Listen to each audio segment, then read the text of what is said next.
नमस्कार दोस्तों। हिंदी कहानी 2.0 चैनल में आपका स्वागत है। तो आज हम मुंशी प्रेमचंद जी द्वारा लिखित उनके उपन्यास गबन के 5वें भाग को सुनते हैं।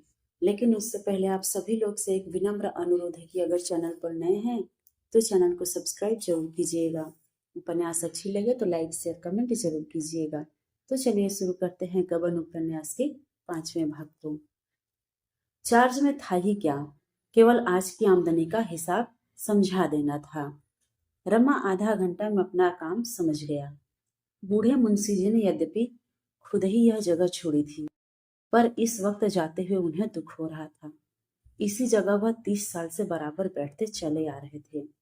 इसी जगह की बदौलत उन्होंने धन और यश दोनों ही कमाया था। उसे छोड़ते हुए दुख क्यों न होता। चार्ज देकर जब वह विदा होने लगे तो रमा उनके साथ जीने के नीचे तक गया। खान साहब उसकी इस नम्रता से बहुत प्रसन्न हो गए। मुस्कुराकर बोले, हर एक बिल्टी पर एक आना बंधा हुआ है।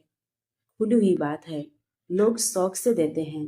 आप अमीर आदमी हैं, मगर रस्म न बिगाड़िएगा। एक बार कोई रस्म टूट जाती है तो उसका बंधना मुश्किल हो जाता है। इस एक आने में आधा चपरासियों का हक है। जो बड़े बाबू पहले थे वह 25 रुपए महीना लेते थे, मगर यह कुछ नहीं लेते। रमा ने और रुचि प्रकट करते हुए कहा, गंदा काम है, मैं सफाई से काम करना चाहता हूँ।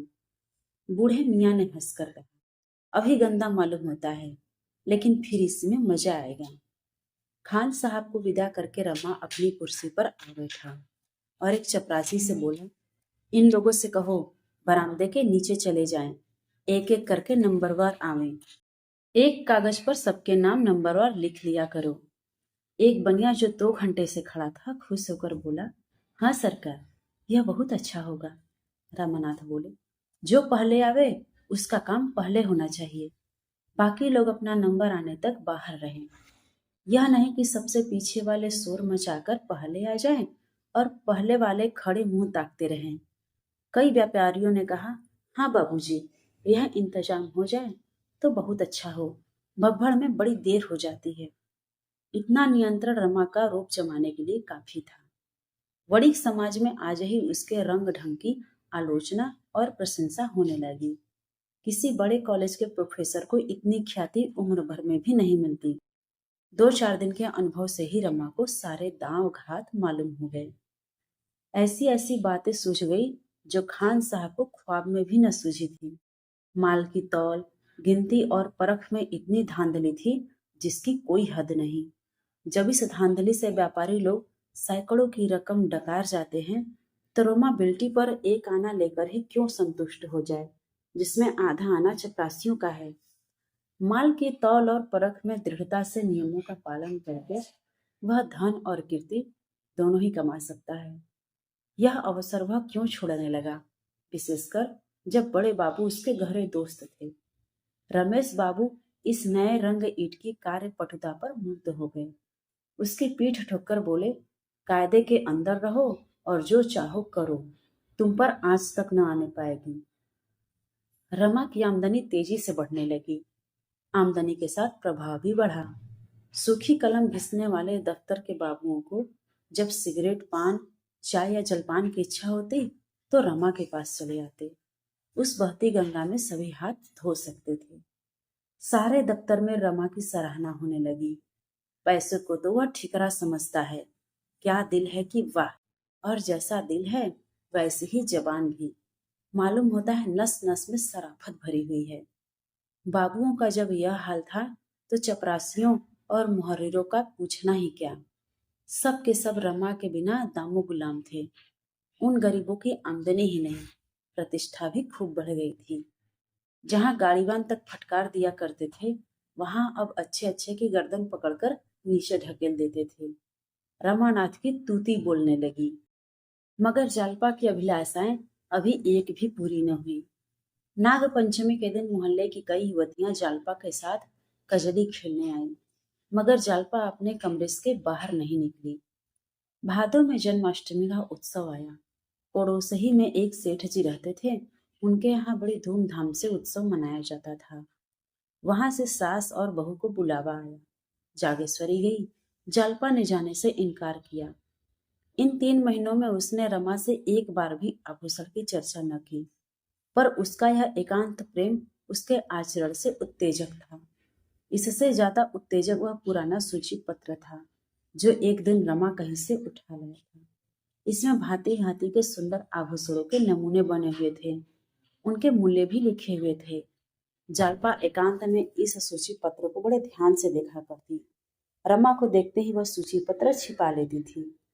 इस हार्दिक कामना को प्रकट करके वह अपनी हंसी न उड़वाना चाहती थी।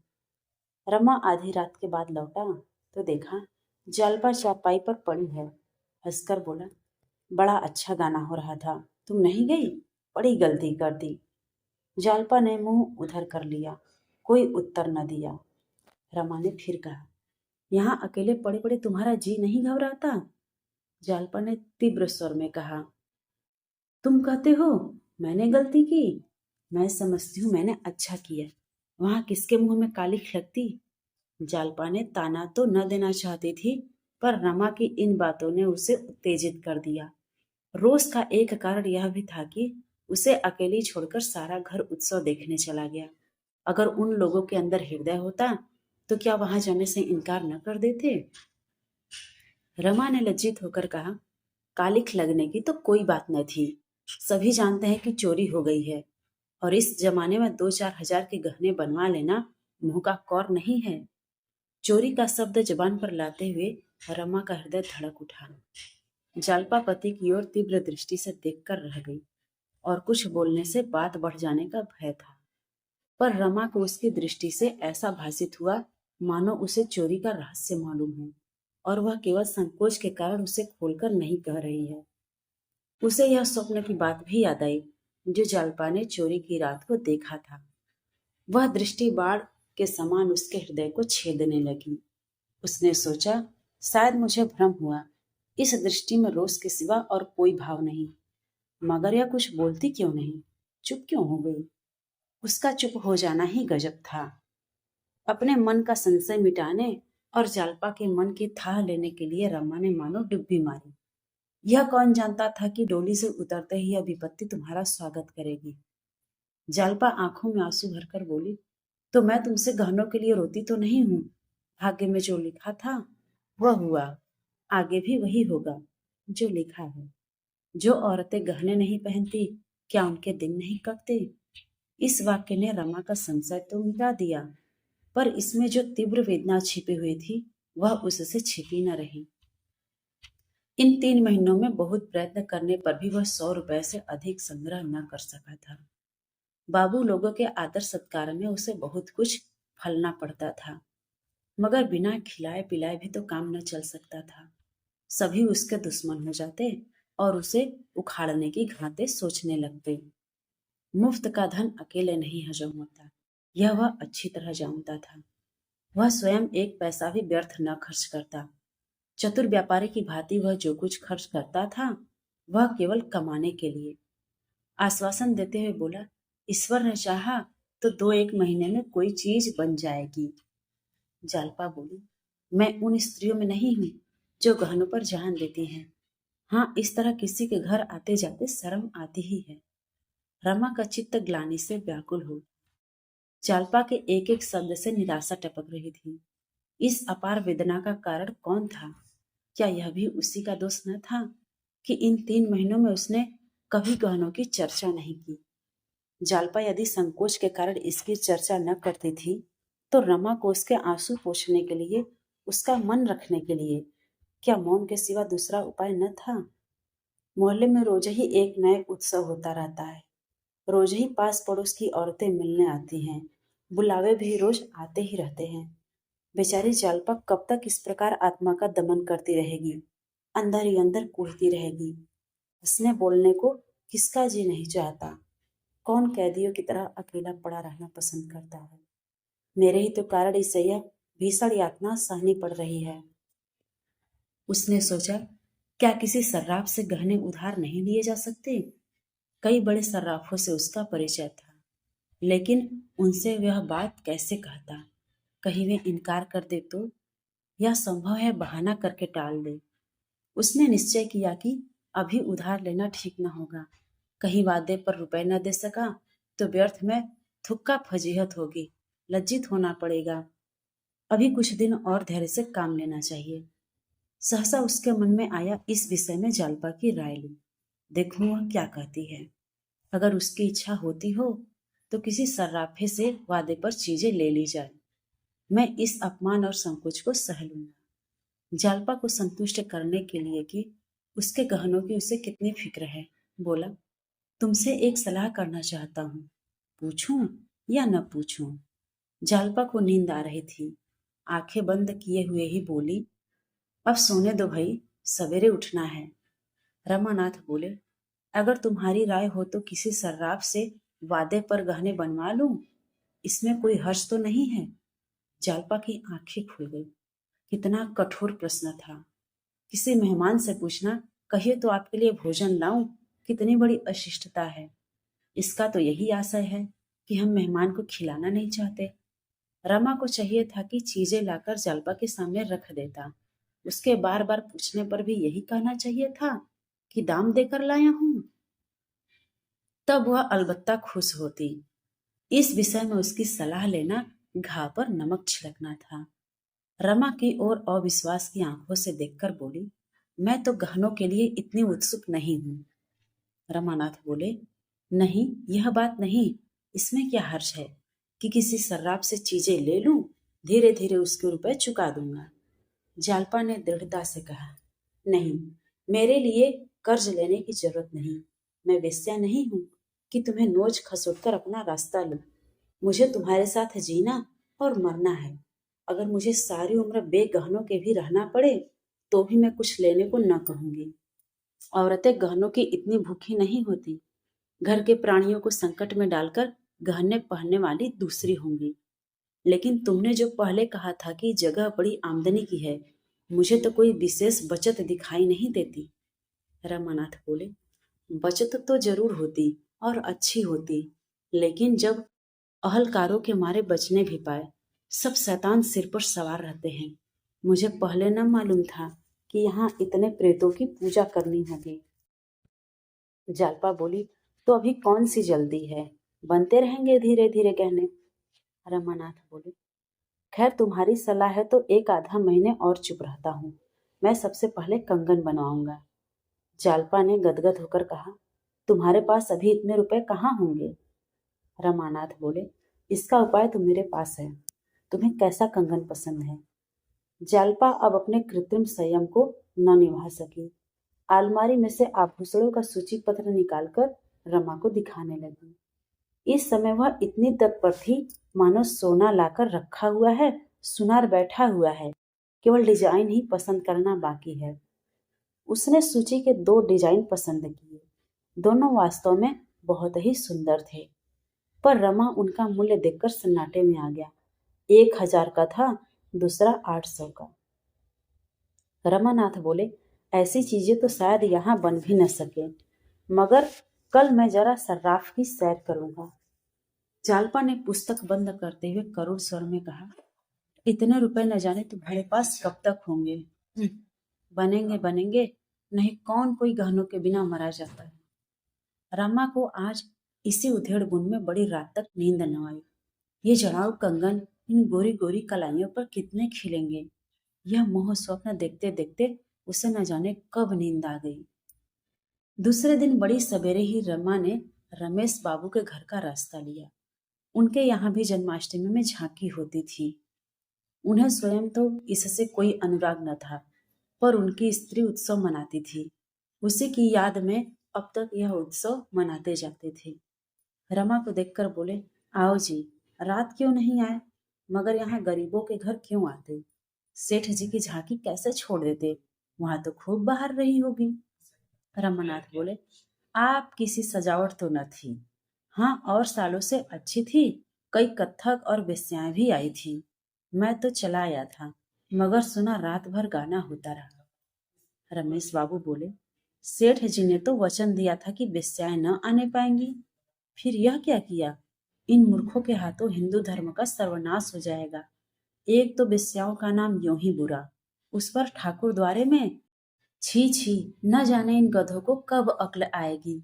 रमानाथ बोले, बेस्याएं न हो तो झांकी देखने जाए ही कौन। सभी तो आपकी तरह योगी और तपस्वी नहीं हैं। रमेश बोले, मेरा बस चले तो मैं कानून से यह दुराचार बंद करा दूं। खैर, फुर्सत हो तो आओ एक आधा बाजी हो जाए। रमानाथ बोले, और आया किस लिए हूँ, मगर आज आपको मेरे साथ जरा सर्राफ तक चलना पड़ेगा। यूं कई बड़ी बड़ी कोठरियों से मेरा परिचय है, मगर आपके रहने से कुछ और ही बात होगी। रमेश बोले, चलने को चल चलूंगा, मगर इस विषय में मैं बिल्कुल कोरा हूँ। न कोई चीज बनवाई न खरीदी। तुम्हें क्या कुछ लेना है? रमानाथ बोले, लेना देना क्या है, जरा भाव ताव देखूंगा। रमेश बाबू बोले, मालूम होता है घर में फटकार पड़ी है। रमानाथ बोले, जी बिल्कुल नहीं, वह तो जेवरों का नाम तक नहीं लेती। मैं कभी पूछता भी हूँ तो मना करती हैं। लेकिन अपना कर्तव्य भी तो कुछ है। जब से गहने चोरी चले गए, एक भी चीज नहीं बनी। रमेश बाबू बोले, मालूम होता है कमाने का ढंग आ गया। क्यों न हो, कायस्थ के बच्चे हो। कितने रुपए जोड़े लिए? रमानाथ बोले, रुपए किसके पास हैं, वादे पर लूंगा। रमेश बोले, इस खप्त में न पड़ो। जब तक रुपए हाथ में न हो, बाजार की तरफ जाओ ही मत। गहनों से तो बूढ़े नई बीवियों का दिल खुश किया करते हैं। उन बेचारों के पास गहनों के सिवा होता ही क्या है। जवानों के लिए और बहुत से लटके हैं। यो मैं चाहूं तो 2-4 हजार का माल दिलवा सकता हूँ, मगर भाई कर्ज की लत बुरी है। रमानाथ बोले, मैं 2-3 महीनों में सब रुपए चुका दूंगा। अगर मुझे इसका विश्वास न होता तो मैं जिक्र ही न करता। रमेश बोले, तो 2-3 महीने और सब्र क्यों नहीं कर जाते? कर्ज से बड़ा दूसरा कोई पाप ही नहीं, न इससे बड़ी दूसरी विपत्ति। जहां एक बार धड़का खुला कि तुम आए दिन शराब की दुकान पर खड़े नजर आओगे। बुरा न मानना, मैं जानता हूँ तुम्हारी आमदनी अच्छी है, पर भविष्य के भरोसे पर और जो चाहे काम करो, लेकिन कर्ज कभी मत लो। गहनों का मर्ज न जाने इस दरिद्र देश में कैसे फैल गया। जिन लोगों के पास भोजन का ठिकाना नहीं, वे भी गहनों के पीछे प्राण देते हैं। हर साल अरबों रुपए केवल सोना चांदी खरीदने में व्यय हो जाते हैं। संसार के और किसी देश में इन धातुओं की इतनी खपत नहीं, तो क्या बात है। उन्नत देशों में धन व्यापार में लगता है, जिससे लोगों की परवरिश होती है और धन बढ़ता है। यहाँ धन श्रृंगार में खर्च होता है। उसमें उन्नति और उपकार की दो जो महान शक्तियां हैं, उन दोनों का ही अंत हो जाता है। बस यही समझ लो कि जिस देश के लोग जितने मूर्ख ही होंगे, वहां जेवरों का प्रचार भी उतना ही अधिक होगा। यहाँ तो खैर नाक कान छिदाकर ही रह जाते हैं, मगर कई ऐसे देश भी हैं जहाँ होठ छेद कर लोग गहने पहनते हैं। रमा ने कौतूहल से कहा, याद नहीं आता पर शायद अफ्रीका हो। हमें यह सुनकर अचंभा होता है, लेकिन अन्य देश वालों के लिए नाक कान का छेदना कुछ कम अचंभे की बात न होगी। बुरा मरज है, बहुत ही बुरा। वह धन जो भोजन में खर्च होना चाहिए, बाल बच्चों का पेट काटकर गहनों की भेंट कर दिया जाता है।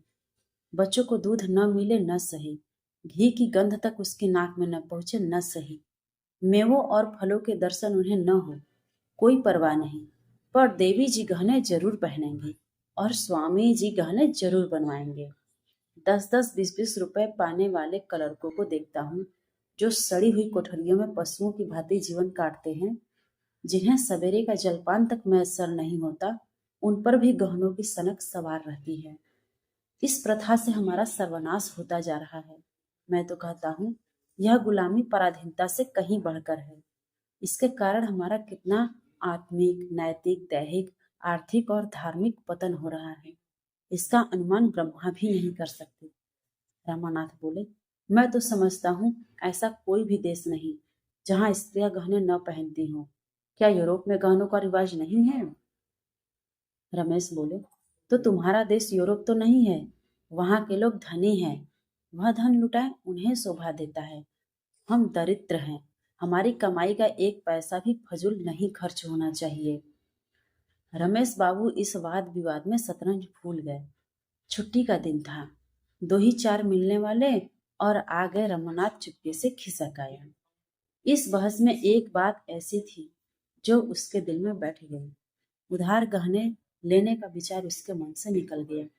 कहीं वह जल्दी रुपया न चुका सका तो कितनी बड़ी बदनामी होगी। सर्राफ तक गया अवश्य, पर उसकी दुकान में जाने का साहस न हुआ। उसने निश्चय किया, अभी 3-4 महीने तक गहनों का नाम नहीं लूंगा। वह घर पहुंचा तो 9 बज गए थे। दयानाथ ने उसे देखा तो पूछा, आज सवेरे सवेरे कहाँ चले गए थे? रमानाथ बोले, जरा बड़े बाबू से मिलने गया था। दयानाथ बोले, घंटे आधे घंटे के लिए पुस्तकालय क्यों नहीं चले जाया करते? गपसप में दिन गवा देते हो। अभी तुम्हारी पढ़ने लिखने की उम्र है। इम्तिहान न सही, अपनी योग्यता तो बढ़ा सकते हो। एक सीधा सा खत लिखना पड़ जाता है तो बगलें झाँकने लगते हो। असली शिक्षा स्कूल छोड़ने के बाद शुरू होती है और वही हमारे जीवन में भी काम आती है। मैंने तुम्हारे विषय में कुछ ऐसी बातें सुनी हैं जिनसे मुझे बहुत खेद हुआ। तुम्हें समझा देना मैं अपना धर्म समझता हूँ। मैं हरगिज नहीं चाहता कि मेरे घर में हराम की एक कौड़ी भी आए। मुझे नौकरी करते 30 साल हो गए। चाहता तो अब तक हजारों रुपए जमा कर लेता, लेकिन मैं कसम खाता हूँ कि कभी एक पैसा भी हराम का नहीं लिया। तुम्हें यह आदत कहाँ से आ गई, यह मेरी समझ में नहीं आता। रमा ने बनावटी क्रोध दिखाकर कहा, किसने आपसे कहा है? जरा उसका नाम तो बताइए, मुझे उखाड़ लूं उसकी। दयानाथ बोले, किसी ने भी कहा हो, इससे तुम्हें कोई मतलब नहीं। तुम उसकी मूछें उखाड़ लोगे, इसलिए बताऊंगा ही नहीं। लेकिन बात सच है या झूठ, मैं इतना ही पूछना चाहता हूँ। रमानाथ बोले, बिल्कुल झूठ। दयानाथ बोले, बिल्कुल झूठ। रमानाथ बोले, जी हाँ, बिल्कुल झूठ। दयानाथ बोले, तुम दस्तूरी नहीं लेते? रमानाथ बोला, दस्तूरी रिश्वत नहीं है, सभी लेते हैं और खुल्लम खुल्ला लेते हैं। लोग बिना मांगे अपने आप ही देते हैं, मैं किसी से मांगने नहीं जाता। दयानाथ बोले, सभी खुल्लम खुल्ला लेते हैं और लोग बिना मांगे देते हैं, इससे तो रिश्वत की बुराई कम नहीं हो जाती। रमानाथ बोले, दस्तूरी को बंद कर देना मेरे बस की बात नहीं। मैं खुद न लूं, लेकिन चपरासी और मुहर्रिर का हाथ तो नहीं पकड़ सकता। 8-8, 9-9 पाने वाले नौकर अगर न लें तो उनका काम ही नहीं चल सकता। मैं खुद न लूं, पर उन्हें रोक नहीं सकता। दयानाथ ने उदासीन भाव से कहा, मैंने समझा दिया, मानने का अख्तियार तुम्हें है। यह कहते हुए दयानाथ दफ्तर चले गए। रमा के मन में आया, साफ कह दे, अपने निष्क्रिय बनकर क्या कर लिया जो मुझे दोष दे रहे हैं। हमेशा पैसे पैसे को मोहताज रहे, लड़कों को पढ़ा तक न सके, जूते कपड़े तक न पहना सके। यह डिंग मारना तब शोभा देता जबकि नीयत भी साफ रहती और जीवन भी सुख से कटता। रमा जब घर में गया तो माता ने पूछा, आज कहाँ चले गए थे बेटा? तुम्हारे बाबूजी इसी पर बिगड़ रहे थे। रमानाथ बोले, इस पर तो नहीं बिगड़ रहे थे, हाँ उपदेश दे रहे थे कि दस्तूरी मत लिया करो, इससे आत्मा दुर्बल होती है और बदनामी होती है। जागेश्वरी बोली, तुमने कहा नहीं, आपने बड़ी ईमानदारी की तो कौन से झंडे गाड़ दिए, सारी जिंदगी पेट पालते रहे। रमानाथ बोले, कहना तो चाहता था पर चिढ़ जाते। जैसे आप कौड़ी कौड़ी को मोहताज रहे, वैसे मुझे भी बनाना चाहते हैं। आपको लेने का सहूर तो है नहीं। जब देखा कि यहाँ दाल नहीं गलती तो भगत बन गए। यहाँ ऐसे घोंघा बसंत नहीं है। बनियों से रुपए ऐंठने के लिए अकल चाहिए, दिल लगी नहीं। जहाँ किसी ने भगतपन किया और मैं समझ गया, बुद्धू है, लेने की तमीज नहीं, क्या करे बेचारा। अच्छी तरह आंसू तो पोछे। जागेश्वरी बोली, बस बस, यही बात है बेटा, जिसे लेना आएगा वह जरूर लेगा। इन्हें तो बस घर में कानून बघारना आता है और किसी के सामने बात तो मुंह से निकलती नहीं, रुपए निकाल लेना तो मुश्किल है। रमा दफ्तर जाते समय ऊपर कपड़े पहनने गया तो जालपा ने उसे 3 लिफाफे डाक में छोड़ने के लिए दिए। इस वक्त उसने तीनों लिफाफे जेब में डाल लिए, लेकिन रास्ते में उन्हें खोलकर पढ़ने लगा। चिट्ठियां क्या थी? विपत्ति और वेदना का करुण विलाप था जो उसने अपनी तीनों सहेलियों को सुनाया था। तीनों का विषय एक ही था, केवल भावों का अंतर था। जिंदगी पहाड़ हो गई है, न रात को दिन आती है न दिन को आराम। पति देव को प्रसन्न करने के लिए कभी कभी हंस बोल लेती हूँ, पर दिल हमेशा रोया करता है। न किसी के घर जाती हूँ, न किसी को मुंह दिखाती हूँ। ऐसा जान पड़ता है कि यह शौक मेरी जान लेकर ही छोड़ेगा। मुझसे वादे तो रोज किए जाते हैं, रुपए जमा हो रहे हैं, सुनार ठीक किया जा रहा है, डिजाइन भी तय हो रहा है, पर यह सब धोखा है और कुछ नहीं। रमा ने तीनों चिट्ठियां जेब में रख ली। डाक खाना सामने से निकल गया, पर उसने उन्हें छोड़ा नहीं। यह अभी तक यही समझती है कि मैं इसे धोखा दे रहा हूँ। क्या करूं, कैसे विश्वास दिलाऊं? अगर अपना वश होता तो इसी वक्त आभूषणों के टोकरे भर भर जालपा के सामने रख देता। उसे किसी बड़े सर्राफ की दुकान पर ले जाकर कहता, तुम्हें जो जो चीजें लेनी हो ले लो। कितनी अपार वेदना है, जिसने विश्वास का भी अपहरण कर लिया है। उसको आज उस चोट का सच्चा अनुभव हुआ जो उसने झूठी मर्यादा की रक्षा में उसे पहुंचाई थी। अगर वह जानता उस अभिनय का यह फल होगा तो कदाचित अपनी डिंगों का पर्दा खोल देता। क्या ऐसी दशा में भी, जब जालपा को इस शोक ताप से फूकी जा रही थी, रमा को कर्ज लेने में संकोच करने की जगह थी? उसका हृदय कातर हो उठा। उसने पहली बार सच्चे हृदय से ईश्वर से याचना की, भगवान, मुझे चाहे दंड देना, पर मेरी जालपा को मुझसे मत छीनना। इससे पहले मेरे प्राण हर लेना। उसके रोम रोम से आत्मध्वनि से निकलने लगी, ईश्वर ईश्वर, मेरी दीन दशा पर दया करो। लेकिन इसके साथ ही जालपा पर क्रोध भी आ रहा था। जालपा ने क्यों मुझसे यह बात नहीं कही? मुझसे क्यों पर्दा रखा? और मुझसे पर्दा रखकर अपनी सहेलियों से यह दुखड़ा रोया? बरामदे में माल तौला जा रहा था, मेज पर रुपए पैसे रखे जा रहे थे और रमा चिंता में डूबा हुआ बैठा था। किसी से सलाह ले, उसने विवाह ही क्यों किया? सारा दोष उसका अपना था। जब वह घर की दशा जानता था तो क्यों उसने विवाह करने से इनकार नहीं कर दिया? आज उसका काम में मन नहीं लगता था, समय से पहले ही उठकर चला आया। तो आज की ये मुंशी प्रेमचंद जी द्वारा लिखित उनके उपन्यास गबन का 5वां भाग आपको कैसा लगा, कमेंट करके जरूर बताइएगा। और अगर चैनल पर नए हैं तो चैनल को सब्सक्राइब जरूर कीजिएगा और अपने दोस्तों को भी शेयर कीजिएगा।